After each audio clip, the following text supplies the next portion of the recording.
Originally from Otago, Dr. Ayesha Verrall studied at Fiordland College in Te Anau before coming to the University of Otago.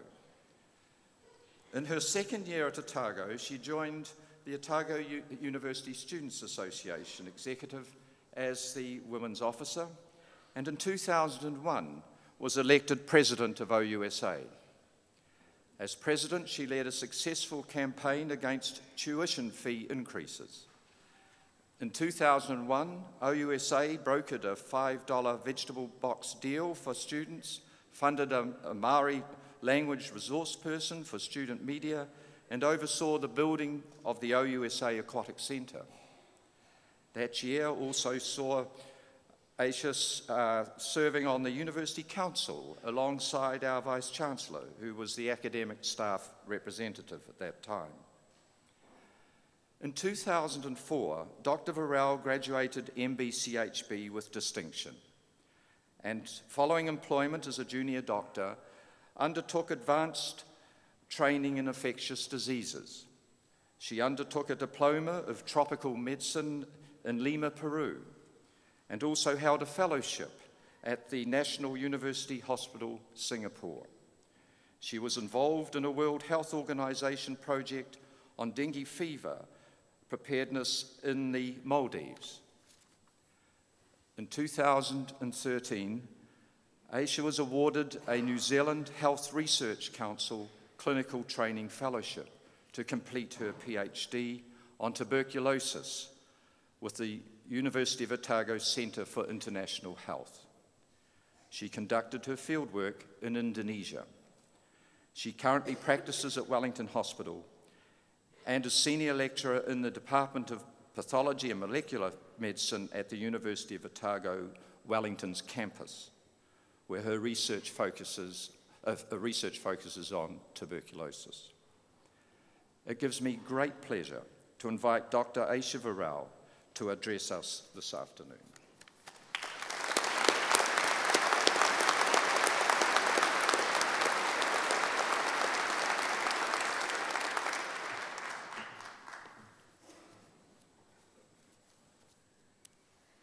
I can remember the house where my mother grew up. Its dirt floor and dark interior beneath a corrugated iron roof that couldn't withstand the monsoon. I can imagine her there as a schoolgirl, studying by a kerosene lamp, or lying feverish and lethargic on the bed, suffering with another bout of malaria. My mother is from the Maldives, tiny islands in the Indian Ocean. And when she was just 2 years old, her mother died of fever.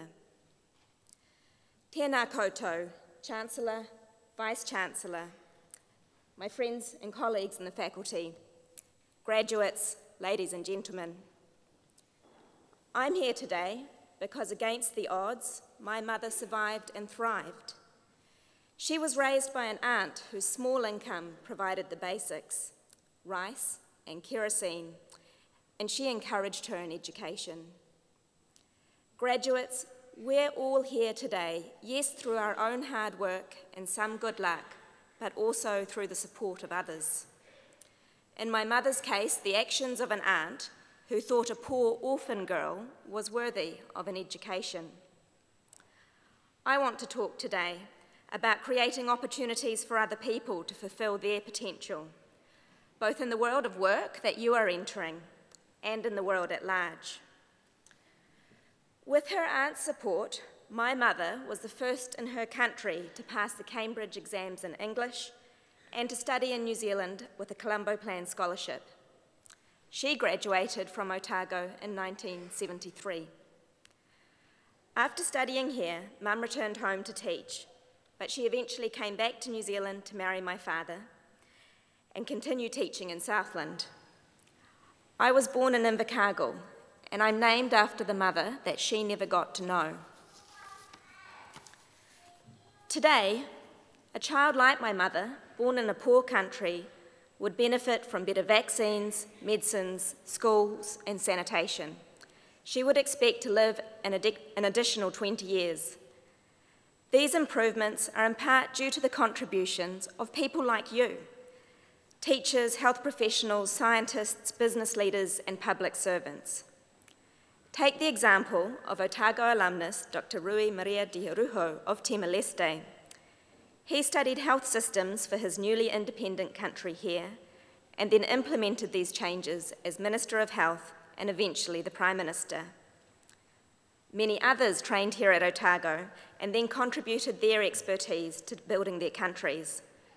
These included Ratu Sakamasesimara and Dr. Timothy Bravandra, both Prime Ministers of Fiji, Sir Tom Davis, Prime Minister of the Cook Islands, and Sir Tomasi Puapua, the Prime Minister of Tuvalu.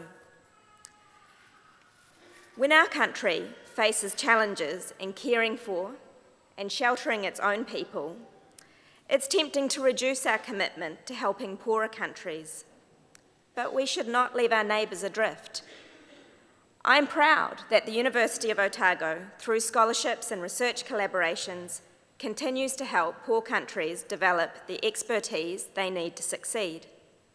I hope you are too, and I hope that by studying on a campus as internationally connected as ours, you now look to the world and see not threats, but opportunities to exchange, collaborate, and grow. You will find many friends in the world, and some of them will share your connection to this place. Congratulations, graduates, on your achievement. You have put on so much hard work and dedication to make it to today. We also need to acknowledge the contribution of parents and whānau who sustained you, who read to you, who believed in you all through your schooling and your studies here. But what can I say to you? Often, graduation speakers give advice on how you can succeed in the world of work. Be yourself, be creative, take risks. But this year, we learned that 4 young women had their dreams of a legal career crushed in an abusive firm. How empty such advice must seem to them and the other men and women across various industries subjected to unacceptable behaviour at work. No one can be themselves when the workplace is hostile. No one can contribute creatively when they are afraid. No one can take risks when failure is punished. At this moment in our culture, it's apparent that bullies have been enabled by the silence of the decent majority. We need to show it's safe for you to come forward if you feel uncomfortable. We need to take constructive action if we suspect someone is being victimised. And we need to be intellectual leaders in identifying practices that protect victims as well as the powerful. It would be wrong to put the responsibility for these changes on your generation, but your generation does give me reason to hope. You come to the workplace with greater clarity on what types of behaviours are unacceptable. You are more comfortable with diversity. You all have the ability to make important contributions to your community, and you deserve the chance to do so. My work as a doctor has been to prevent the toll infectious diseases take on families like my mother's. As a scientist, it's been to fight the stigma and poverty that mean these people often aren't seen and counted. I love this work. You could say it's what I'm born to do. And I think a lot about the people who gave me the opportunities to do it and how I can create those for others. My research is on the families of people with tuberculosis in Indonesia.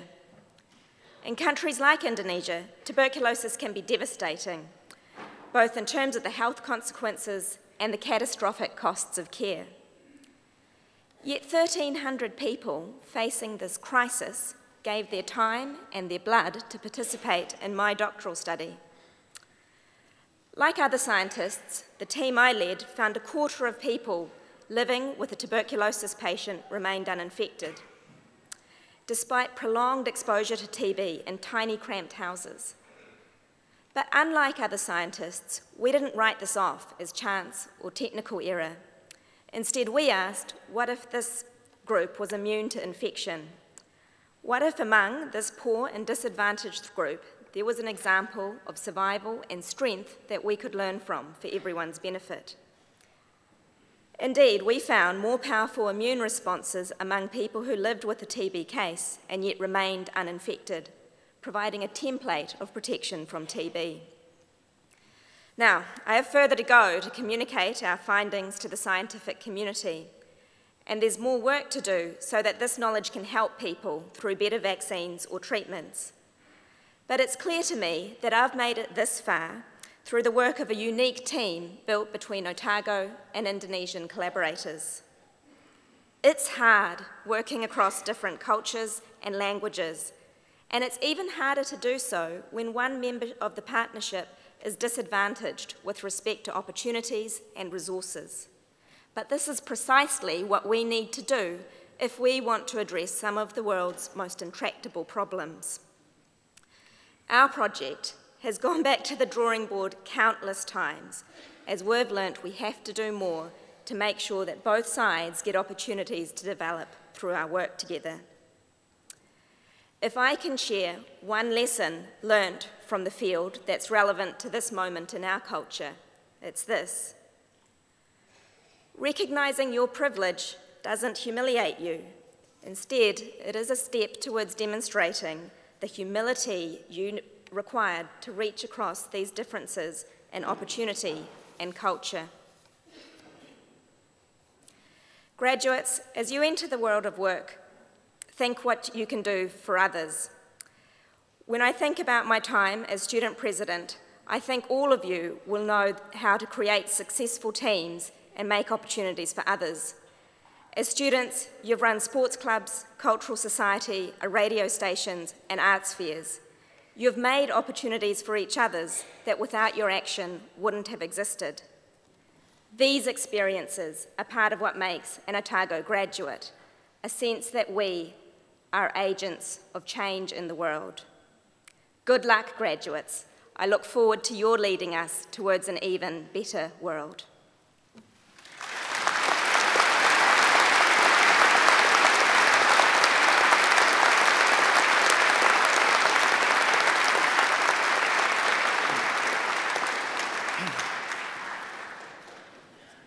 Thank you very much, Dr. Verrall, for your inspirational address, which reflected your strong commitment to those values which underpin the quest for human well-being.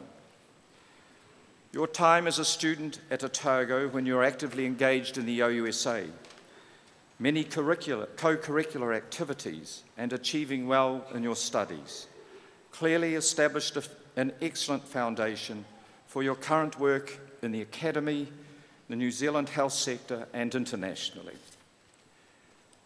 Our university aspires to maintain its excellent international reputation in education, research, and service through community outreach nationally and internationally.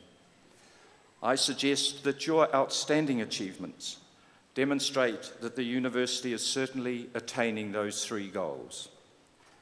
Ayesha, we wish you all the very best in your future endeavours.